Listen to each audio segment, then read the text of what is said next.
So my journey to know Jesus was kind of long, a lot of seeds planted along the way. But I would say after having a miscarriage and just going through that loss and feeling the comfort of Jesus with me through that really led me to him.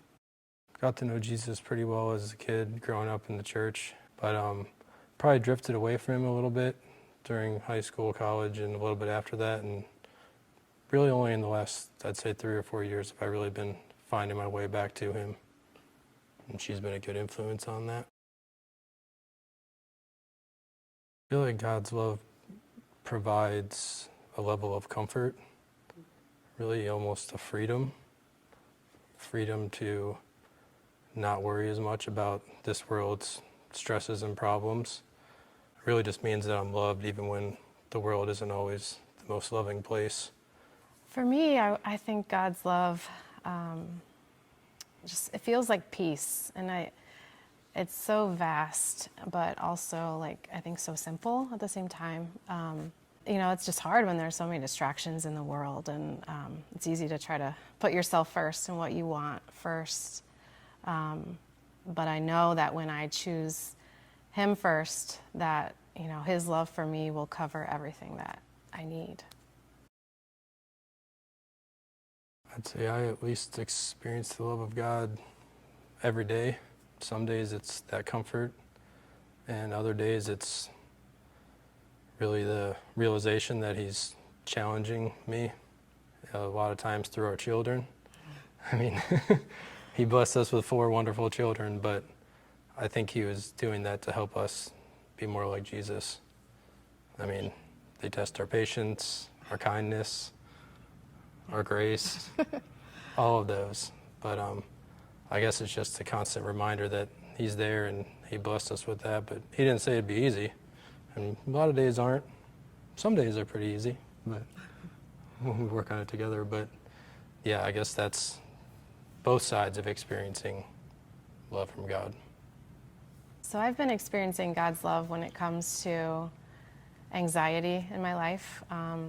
It's just something I've struggled with forever, and I've probably tried every other possible way to make myself just stop worrying, just don't worry about it, It doesn't actually work though. I always fall short.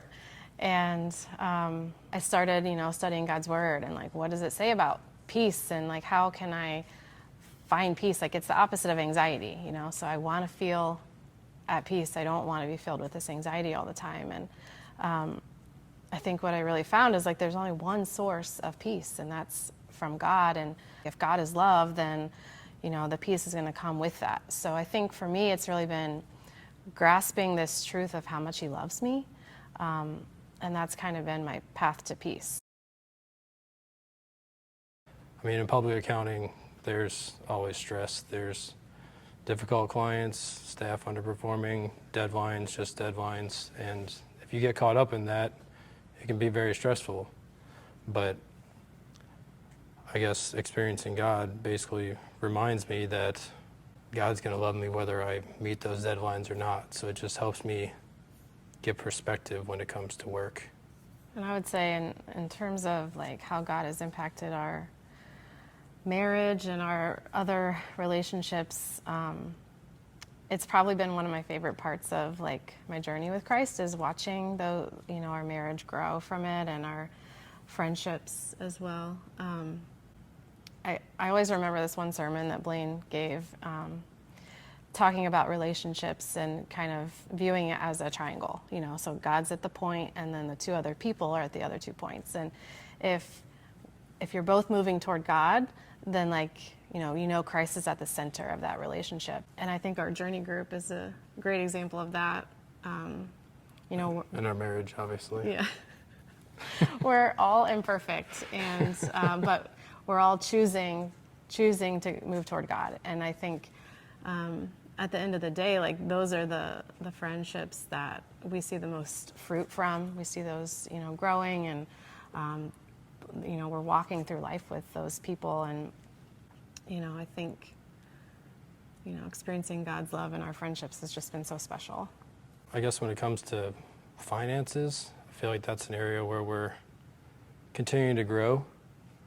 I think, at least personally, I kind of used to think of giving to the church as an obligation, but now it just feels like more of an opportunity and really just what we do. So we kind of asked the kids, like, what does love mean, or what does God's love mean to you? And Jackson said that God's love makes him feel content, which I don't know, for an 8-year-old, and he actually understood the definition of content, and it was just really touching to hear his view on God's love. Emery also said, you know, God's love makes her want to love him, and you know, that's what she told me today. So Nice. I think that's kind of the point. Like, you know, he loved her, so she wants to love him in return, and you know that she's a 6-year-old, and to get that is pretty cool too. We are Journey, we are Second.